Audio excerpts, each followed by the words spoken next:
اور یاد رکھیں ایک قبائلی دنیا ہے، قبائلی دنیا میں دفاعی قوت ریاست کی بقا کا مدار بنتی ہے، لیکن متمدن دنیا میں معاشی اور اقتصادی قوت ریاست کی بقا کا مدار بنتی ہے۔ ہم ایک متمدن دنیا میں رہ رہے ہیں۔ اگر سوویت یونین طاقت کے ذریعے فتوحات حاصل کرنا چاہتا تھا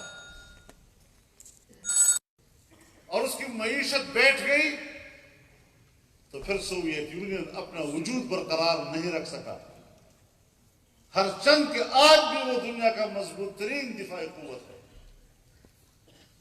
اگر سوویت یونین اپنا وجود اپنی اقتصادیات کی تباہی کی صورت میں نہیں بچا سکتا تو پاکستان سوویت یونین سے زیادہ طاقتور نہیں ہے۔